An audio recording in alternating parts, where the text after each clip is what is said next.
Matrix. आज हम exercise 1.1 का क्वेश्चन नंबर 5 देखने जा रहे हैं। द क्वेश्चन इज कि check whether 6 raise to power n can end with the digit 0 for any natural number n। यहाँ पे हमें कुछ कंडीशंस का पता होना चाहिए। पहले क्वेश्चन समझना है क्या। हमें कहा पूछा गया है कि क्या 6 रेज़ टू पावर n जो है दैट कैन एंड विद, जब इसे फॉर नेचुरल नंबर n, ठीक है, जब हम n की वैल्यूज रखें, n यहाँ पे नेचुरल नंबर है और हमें नेचुरल नंबर पता है 1 2 3 एंड सो ऑन, सो यहाँ से स्टार्ट होते हैं 1 से।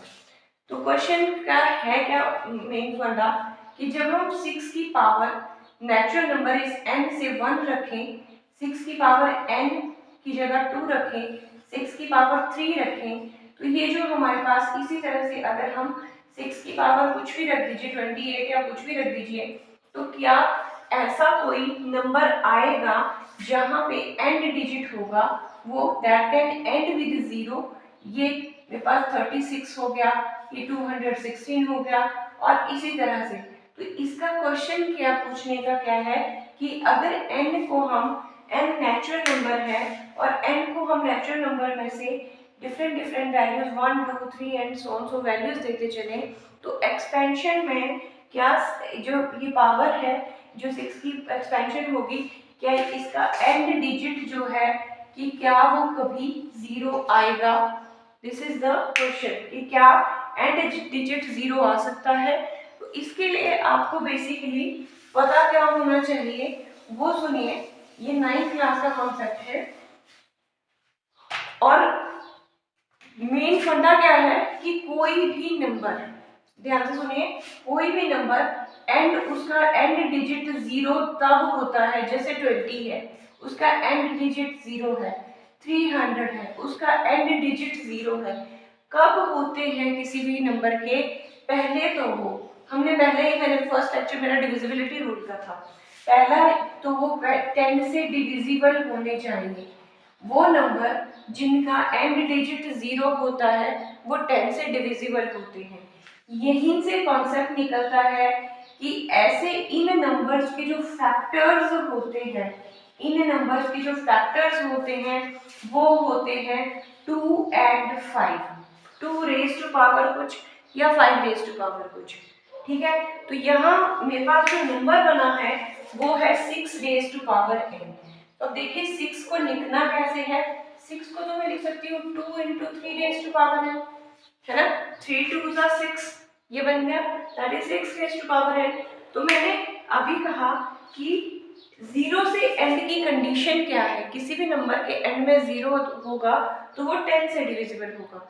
10 से डिविजिबल होने के लिए उनके फैक्टर्स क्या होने चाहिए, किस फॉर्मेट में होने चाहिए, 2 एंड 5 के। यहाँ इसने पूछा था कि क्या 6 रेज़ टू पावर n कभी उसका एंड डिजिट जो है वो 0 हो सकता है जब हम n नेचुरल नंबर लें। लेकिन 6 रेज़ टू पावर 6 के अगर हम फैक्टर्स की बात करें वो तो 2 और 3 हैं और होने क्या चाहिए, 2 एंड 5 होने चाहिए। So it is not possible कि 6 रेज़ टू पावर n कभी भी एंड डिजिट उसका 0 होगा फॉर एनी नेचुरल नंबर, ठीक है। ये इसका बेसिक थीम है और लिखना कैसे है वो अब आप देखिए, वो देखिए लिखेंगे कैसे एग्जाम में। See since we know any number ends with 0 digit is divisible by, जो भी मैंने आपको समझाया ना उसको लिखना सिखा रही हूँ, डिविजिबल बाय 10। यही बताया कि कोई भी नंबर जो है उसका एंड अगर डिजिट 0 है तो वो 10 से डिविजिबल बाय होते हैं। ऑल्सो इट्स फैक्टर्स आर क्या क्या होते हैं, 2 एंड 5 होते हैं उसके फैक्टर, उस नंबर के 5 नंबर जो 0 डिजिट से एंड करे और 10 से डिविजिबल हो तो उसके फैक्टर्स क्या होते हैं, 2 एंड 5 होते हैं। बट ये हमारा प्रीवियस नॉलेज जो हमें पता है, सिंस वी नो, ठीक है। But 6 raise to power n जो हमें पूछा है उसको हम लिख सकते हैं 2 3 6, मैंने 6 को ब्रेक किया, रेज टू पावर n, ठीक है। Has no factors in the form of 2 and 5 नहीं है, यहाँ 5 होना चाहिए, यहाँ 5 की जगह क्या है 3, hence there will be no number which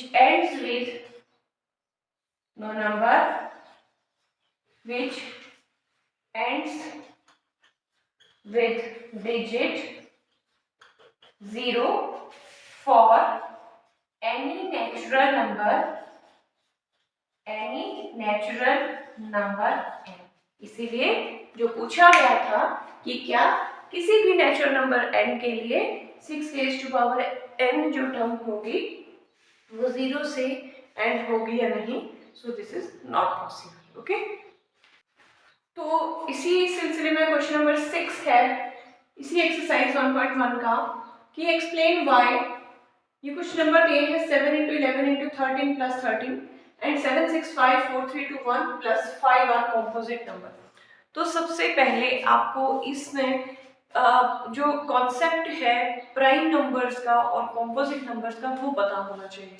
मैं थोड़ा सा बता रही हूँ, बच्चों को नहीं पता होता है कि क्या प्राइम नंबर्स होते हैं और कौन से नंबर्स जो हैं वो कॉम्पोजिट नंबर्स होते हैं।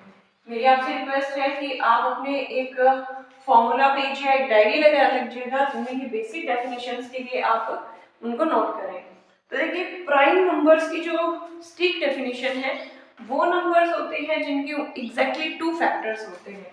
तो नंबर्स हैविंग एग्जैक्टली, पूरी डेफिनेशन तो नहीं मैं लिखवाऊंगी, एग्जैक्टली 2 फैक्टर्स, मतलब 2 से ज्यादा फैक्टर्स नहीं होंगे। और वो कौन कौन से, आइदर 1, ध्यान से सुनना, आइदर 1 और इटसेल्फ, आइदर 1 और इटसेल्फ, ठीक है। ये ऐसे नंबर प्राइम नंबर होते हैं जिनके एग्जैक्टली 2 फैक्टर्स होते हैं, 2 ही फैक्टर होते हैं, या तो 1 या फिर इटसेल्फ।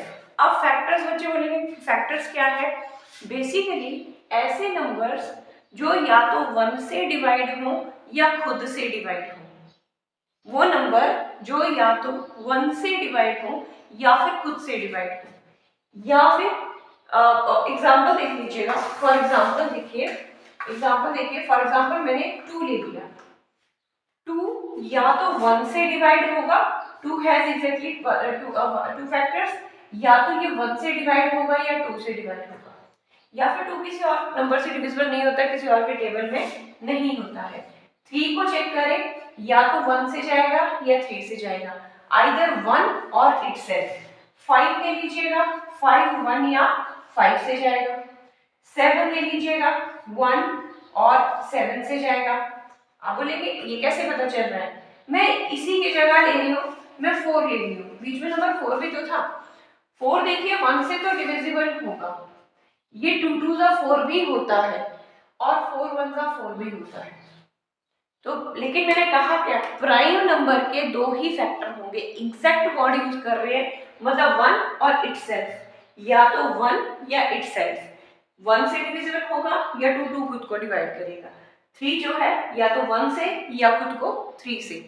लेकिन अगर 4 की बात करें तो ये 1 से भी 4 1 जा 4, 2 2 जा 4 एंड 4 1 जा 4, तो इसके एक से ज्यादा फैक्टर बन गए, 1 भी है, 2 भी है, 4 भी है। 6 की बात करें, 6 में क्या आ गया, ये समझाने के लिए कर रहे हैं, ध्यान से सुनना। 6 1 से भी जाएगा, 6 1 जा 6, 2 3 जा 6, 2 से भी जाएगा, 3 से भी जाएगा और खुद 6 से भी जाएगा। तो देखिए यहाँ कितने फैक्टर्स बन गए, यहाँ तो 4 फैक्टर बन गए। लेकिन प्राइम है क्या, जिनके एग्जैक्टली 2 फैक्टर्स हैं, आइदर 1 और इटसेल्फ। अब क्लियर है डेफिनेशन। तो देखिए इसका है क्या कि ऐसे नंबर्स जो या तो 1 या फिर खुद से डिवाइड हो, वो होते हैं प्राइम नंबर। ठीक है, एग्जाम्पल दे रही हूँ प्राइम नंबर्स में। एग्जाम्पल लीजिएगा, ऐसा है कि 2 से शुरू होते हैं। 2 जो है वो ओनली इवन प्राइम नंबर है, बाकी जितने प्राइम नंबर्स होते हैं वो सारे ऑड होते हैं। 2 आ गया, 3 आ गया, 5 आ गया, 7 आ गया। ठीक है, 2 जो है दैट इज, यहीं पे लिखवा रही हूँ, 2 is only even prime number, बाकी सारे के सारे ऑड रहेंगे। 7 हो गया। अब आप कहेंगे 9 है या नहीं, तो 9 के फैक्टर देखिए क्या क्या बने। 8 9 1 हो गया, 3 3 9 और 9 मोर देन 2 हो गए, तो 9 नहीं आएगा। 10 इवन है तो नहीं आएगा। 11 आ गया, 11 भी या तो 1 से डिवाइड होता है या 11 से। उसके बाद 13 की बात करेंगे, 15 भी नहीं आएगा, 14 भी नहीं आएगा। या फिर एक सिंपल लैंग्वेज में बात करें जो किसी और के टेबल में आते हैं, अब 14 की बात करें तो 7 2 14, तो ये भी नहीं। 15 की बात करें 3 5 15, ये भी नहीं। 17 17 1 17, या तो 17 या फिर 1। उसके बाद आ गया आपके पास 18, 18 नहीं है। 6 3 18, 2 9 18, बहुत सारे फैक्टर है अदर देन 1 और इटसेल्फ। उसके बाद 19। इस तरह से अगर हम देखें तो ये जो पैटर्न बन रहा है, ये जो नंबर्स मैंने लिखे हैं, इनमें क्या एक खास बात है कि ये सिर्फ या तो 1 से डिवाइड होते हैं या खुद से डिवाइड होते हैं। 2 1 2, 3 1 3, 5 1 5, 7 1 7, 11 1 11, किसी और के टेबल में नहीं आ रहे हैं, उनको बोलते हैं हम प्राइम नंबर। प्राइम नंबर की लिस्ट में एक क्वेश्चन आता है that 2 is only even prime number, बाकी सारे के सारे नंबर आप यहाँ पे ऑब्जर्व करें तो ये सारे के सारे ऑड है। ठीक है, एक और चीज है, क्योंकि मैं इसको एक्सप्लेन कर रही हूँ, मुझे कॉम्पोजिट बताना है, तो सबसे पहले नेक्स्ट नंबर आ गया मेरा कॉम्पोजिट नंबर, जो हमारे क्वेश्चन में पूछा हुआ है कि बताइए कॉम्पोजिट नंबर है। तो कॉम्पोजिट नंबर होते क्या हैं, जिनके मोर देन 2 फैक्टर्स हो, more than 2 factors, more than 2 factors. ठीक है, या फिर किसी और के टेबल में आ जाए, यहाँ एग्जैक्टली 2 थे, यहाँ 2 से ज्यादा, 3 भी हो सकते हैं, 4 भी हो सकते हैं, 5 भी हो सकते हैं, लेकिन 2 से ज्यादा होने चाहिए। एग्जाम्पल मैं ले रही हूँ, मैं 4 की बात कर रही थी। 4 1 से भी जाएगा, 2 से भी जाएगा, 4 से भी जाएगा। 6 के बारे में मैंने बताया, 1 से भी जाएगा, 2 3 6 होता है, 6 हो गया। उसके बाद 8 की बात करें तो 1 से भी जाएगा, 2 से भी जाएगा, 4 से भी जाएगा, 8 से भी जाएगा। तो आप देख रहे हैं ना, मोर देन 2, यहाँ 3 थे, यहाँ 4 थे, यहाँ 4 थे। तो इस तरह से वो नंबर्स जिनके 2 से ज्यादा फैक्टर्स हों उनको कहते हैं हम कॉम्पोजिट नंबर। या फिर वो नंबर्स जो किसी और टेबल में आए, जैसे 2 2 4, 2 3 6 एंड 2 4 8। ठीक है, तो वो वाले नंबर होते हैं कॉम्पोजिट नंबर्स। ठीक, तो ये थी हमारी एक मेन इंट्रोडक्शन की कॉम्पोजिट और प्राइम नंबर क्या होते हैं। अब ये जो मुझे क्वेश्चन बताया है, पूछा है ना, कि मुझे शो करना है कि ये और ये नंबर जो है वो कॉम्पोजिट है। तो कॉम्पोजिट दो ही तरह के नंबर हैं, या तो प्राइम नंबर है या कॉम्पोजिट नंबर है। जो प्राइम नहीं होगा वो कॉम्पोजिट होगा, या जो कॉम्पोजिट होगा वो कॉम्पोजिट नहीं होगा वो क्या होगा, प्राइम होगा। ऐसे ही एक्सप्लेन कर सकते हैं। तो मैं फर्स्ट पार्ट इसका एक्सप्लेन कर रही हूँ। तो देखिए, गिवन है मुझे यहाँ पे जो नंबर है दैट इज 7 11 13 प्लस 13, ये नंबर है। ठीक है, अब इसको मुझे कैसे करना है, मुझे देखिए यहाँ पे प्लस का साइन लगा है, ये दो ब्लॉक ऑफ नंबर है, एक ये और एक ये। इनमें से मुझे 13 कॉमन दिख रहा है, एक यहाँ और एक यहाँ।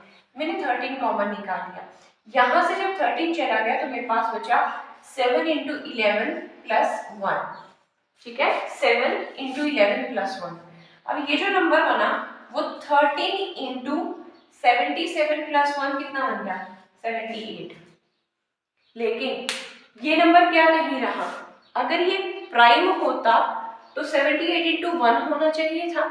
अगर ये प्राइम होता तो प्राइम नंबर है कैसे, जैसे मैंने 17 लिखा तो 1 इंटू 17 होता है ना।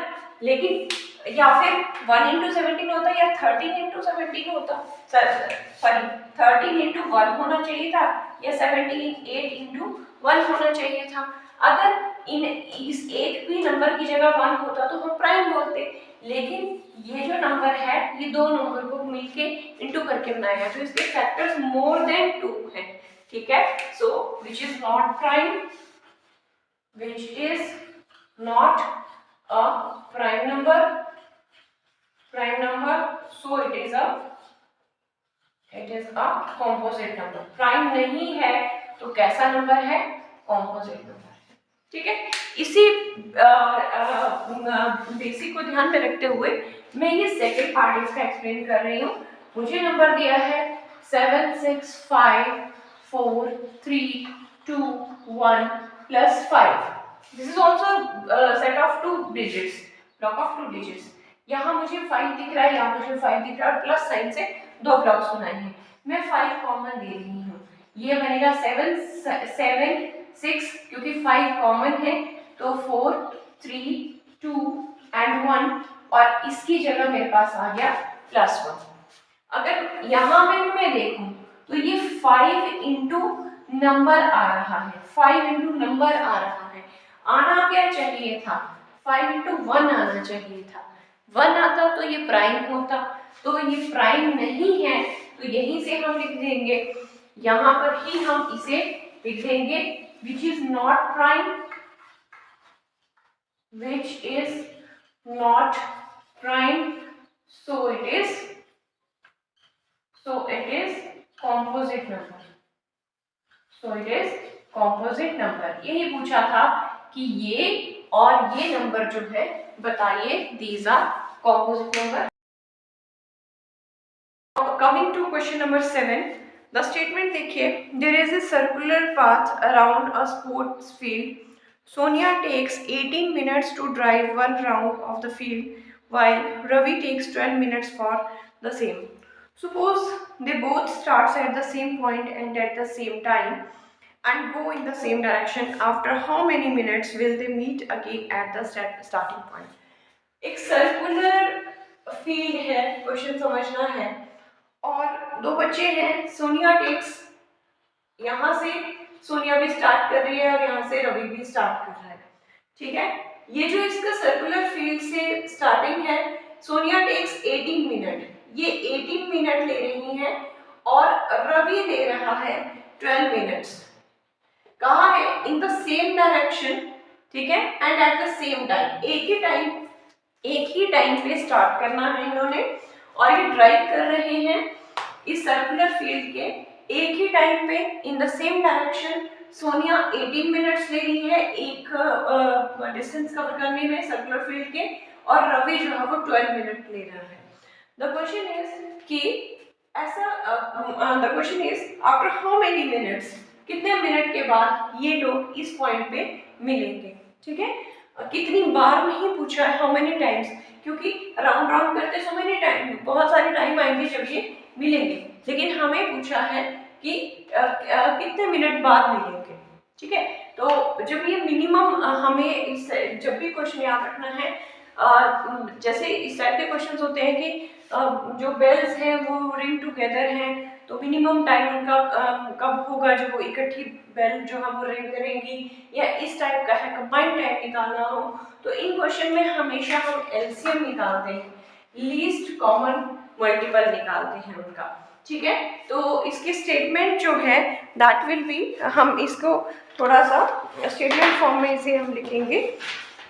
तो जो हमें कहा हुआ है टाइम टेकन बाय सोनिया, इसके स्टेटमेंट्स किस तरह से बनेंगी, that is time taken by Sonia to drive around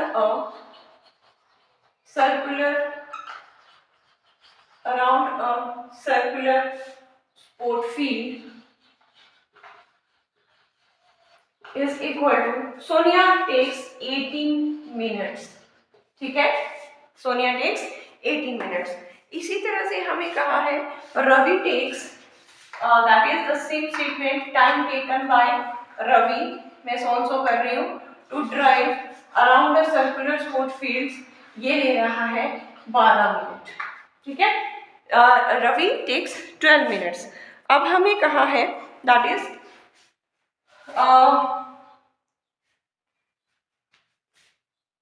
they will meet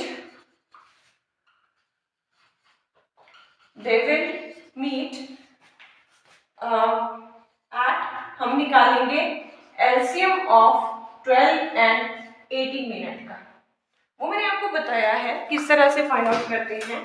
पहले मैं फैक्टर्स ऑफ 12 निकाल लूंगी, दैट इज 2 2 सा 4 3 सा 12।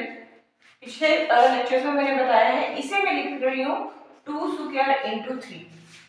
इसी तरह से मैं निकालूंगी फैक्टर्स ऑफ 18, वो बनेंगे दैट इज 2 3 सा 6 और 3 सा 18, और इसे मैं लिख रही हूँ 2 इंटू 3 की पावर 2, ठीक है। यहाँ 2 2 दो बार है तो 2 स्क्वायर कर दिया इंटू 3, और 18 को मैं लिख रही हूँ 2 ऐसे ही रहा और 3 की पावर 2।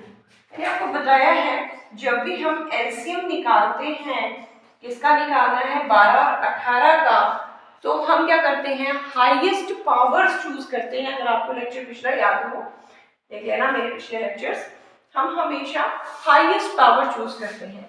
ये है मेरे पास ब्लॉक ऑफ डिजिट्स, ध्यान से सुनना है अपनी बात को। यहाँ 2 इधर भी है 2 इधर भी है, लेकिन 2 की हाईएस्ट पावर क्या है स्क्वायर है, तो वो चूज करेंगे हम, ठीक है। इसी तरह से 3 इधर भी है 3 इधर भी है, तो 3 की पावर भी हाईएस्ट, मतलब 3 की एंट्री हाईएस्ट पावर को मिलेगी, तो 3 स्क्वायर आ गया। सो 2 2 सा 4 एंड 3 3 सा 9, सो दिस इज 36 मिनट्स। तो सोनिया और रवि जो हैं वो आफ्टर 36 मिनट्स जो है वो मिलेंगे, तो हम लिखेंगे this implies they will meet they will meet after 36 minutes.